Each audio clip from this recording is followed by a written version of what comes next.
আমি জিজ্ঞাসা যদি করি, কেউ কি হাত তুলতে পারবেন যে আপনার সন্তান সে প্রিয় নবী মুহাম্মদ সাল্লাল্লাহু আলাইহি ওয়াসাল্লামের বিরুদ্ধে কটূক্তি করুক, সহজ বাংলা বলবো গালি দিক? কেউ খুশি হবেন কি যে নবীর বিরুদ্ধে গালি দিক আপনার ছেলে বা আপনার মেয়ে? কোনো এক সময় কোনো মায়ের হাত উঠবে না। কোনো পাষাণ পিতা নেই এমন যে হাত তুলে জানাবে, সে নেই। কিন্তু আশ্চর্যের, আমি জগৎ বিখ্যাত কিছু মুসলমানের নাম বলছি: সালমান রুশদি, তসলিমা নাসরিন, ডক্টর হেদায়েতুল্লাহ, ডক্টর নুরুল হাসান।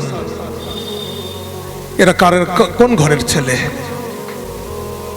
হালি পড়ে এসেছে, ডিবেট হয়ে গেল দিল্লিতে। কাদের সন্তান? মুসলমানের সন্তান। তারা প্রত্যেকেই নবীর বিরুদ্ধে কলম চালিয়েছে, জবান চালিয়েছে। মরণের সময় তার আত্মীয় স্বজনকে ওসিয়ত করেছে, আমি মরে গেলে ওই শ্মশানে গিয়ে জ্বালিয়ে দেবে, কবর দেবে না। আমি মরে গেলে কলকাতার ন্যাশনাল যে চিকিৎসালয় মেডিকেল, ওখানে আমার বডি দান করে দেবে, কবর দেবে না। এরা প্রত্যেকেই মুসলমান ঘরের জন্মগ্রহণ করেছে। এদের মা হিন্দু নন, বিধর্মী নন, এদের বাবাও হিন্দু আর বিধর্মী নয়, এমনকি সৈয়দ বংশের। অভাবটা কিসের? আর যে কজনের নাম বললাম তারা কেউ অশিক্ষিত মূর্খ নন।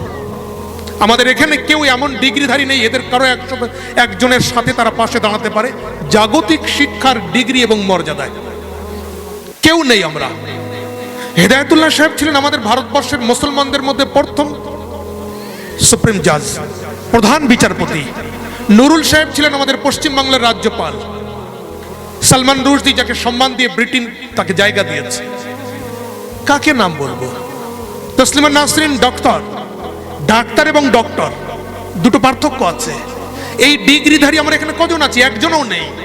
তারা মুসলমান, তারা এডুকেটেড, তারা শিক্ষিত, ডিগ্রিধারী, কিন্তু তারা প্রত্যেকেই নবীর দুশমন, ইসলামের শত্রু। কিসের অভাব ছিল? অভাব ছিল একমাত্র এই মক্তবের। এই মক্তবের অভাব ছিল। তাদের কাছে কোনো ইংলিশ মিডিয়ামের অভাব ছিল না, তাদের কাছে কোনো আরো কিছুর অভাব ছিল না। সবকিছুই ছিল, বংশমর্যাদা সবই কিছু তারা পেয়েছে, শিক্ষা দীক্ষা সবই তারা পেয়েছে। পায়নি কেবল এই রকম কোন একটা মক্তব। বিগড়ে গেছে তারা। যারা বেঁচে আছেন আল্লাহর কাছে দোয়া চাইবো, আল্লাহ তুমি হিদায়াতের মালিক, তুমি মুকাল্লিবাল কুলুব, অন্তর পরিবর্তনকারী, তুমি মানুষকে মানে তওবা নসিব করো, তুমি এদেরকেও তুমি তওবা নসিব করে দাও। যারা এই শিরকি অবস্থায় মারা গেছে তাদের দোয়ার অনুমতি নেই আমার। তাদের জন্য আর কি বলবো? তারা জাহান্নামের কীট এবং নরকের তারা পোকা। আমার আপনার সন্তান কলিজার টুকরা, তাদেরকে আমরা কেউই চাই না যে একটা দেশলাইয়ের কাঠি তার হাতের তালুতে লাগুক, মোমের এক ফোঁটা তরল মোম, গরম গলিত মোম তার হাতে পড়ুক। কোনো মা বাবা চায় না। সুতরাং আমরা চাই না জাহান্নামের আগুন আমার সন্তান সহ্য করুক। আমরা চাই সকলে তারা মানুষ হয়ে উঠুক। এই মানুষ হওয়ার পিছনে যেমন ইমাম সাহেবের মেহনত প্রয়োজন, যা তিনি দিচ্ছেন আমরা হাড়ে হাড়ে টের পাচ্ছি, আমরা চাক্ষুষ করছি। এই সাথে সাথে দরকার আছে আমার মায়েদের, আমার বাবাদের দোয়া এবং আশীর্বাদ, বিশেষত মায়ের দোয়া, আব্বার দোয়া। সন্তান মানুষ করার জন্য আর তাকে সুশিক্ষিত করার জন্য, সন্তান মেয়ে কন্যাকে তাকে সুশিক্ষিতা করার জন্য মা বাবার দোয়ার কোনো বিকল্প হয় না।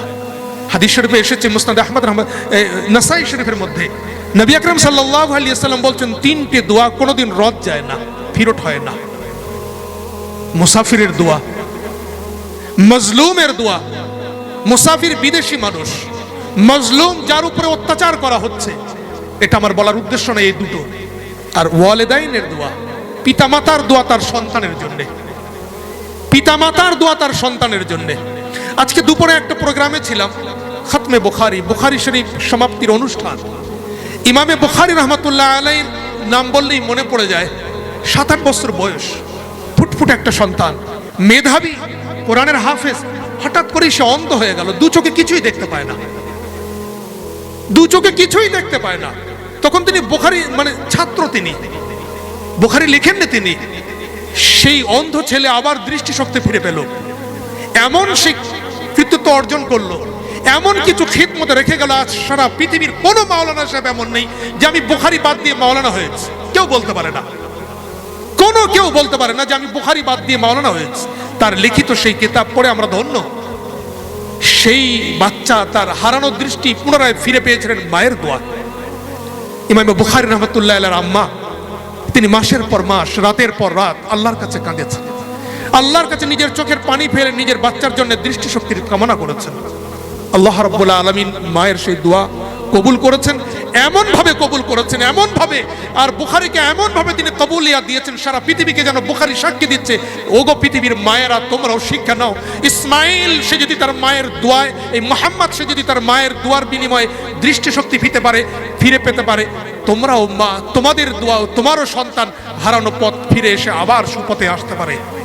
আমরা হতাশ হব না, আমরা দোয়া চাই আল্লাহর কাছে।